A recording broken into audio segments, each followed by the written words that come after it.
Okay. Well, how did we get here?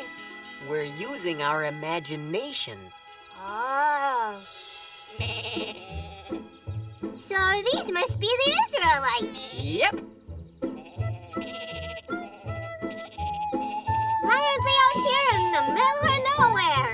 Oh, now that is a good question. Have you ever heard of a guy named Moses?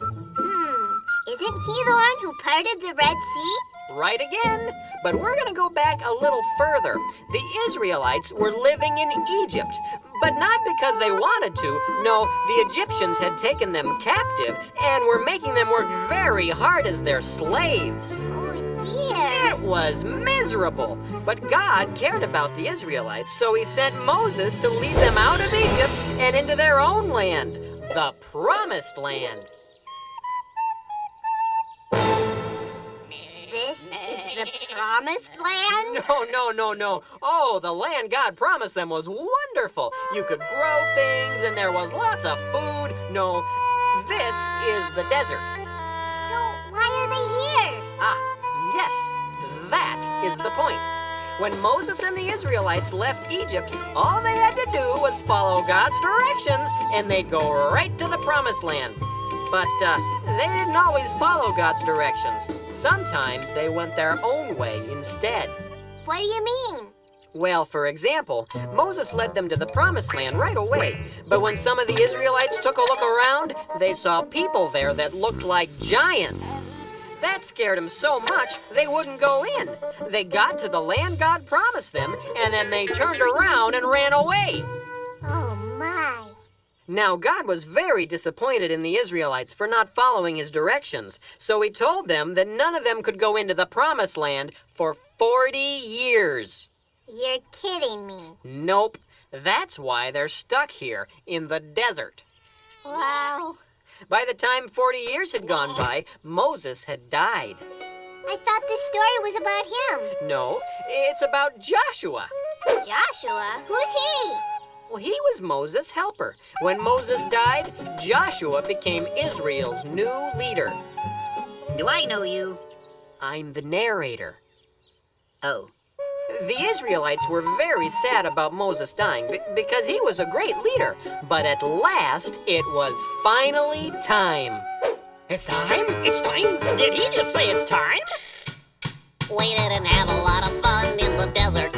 We didn't have a lot of fun in the sand. Well, saddle up your cow and go behind us now. Because we're going to the Promised Land. For years I've eaten nothing but manna. A dish that is filling but bland. But now we're on our way. I'll have a cheese souffle. Because we're going to the Promised Land. And in the Promised Land, it's gonna be so grand. We'll have our fill from the grill as much as we can stand. It'll be so great, oh, we can hardly wait. Cause we're going to the Promised Land. The dining was loosey with Moses, but we'll be feasting with Josh in command. I'd like a taco, please, and some minnows and cheese. Because we're going to the Promised Land. And in the Promised Land, it's gonna be so grand. We'll have our fill from the grill as much as we can stand. It'll be so great, oh, we can hardly wait. Cause we're going to the Promised Land. And in the Promised Land, it's gonna be so grand. We'll have our fill from the grill as much as we can stand. It'll be so great. Put waffles on my plate. Cause we're going to the Promised Land. I hear it's flowing with milk and honey. Sounds sticky. Cause we're going to the Promised Land. Yeah, we're going to the Promised Land. Cause we're going to the Promised Land. So off they went. After 40 years, the Israelites were finally going to their new home. With a big grin, Joshua led his people into the Promised Land. Unfortunately, he overlooked one little detail.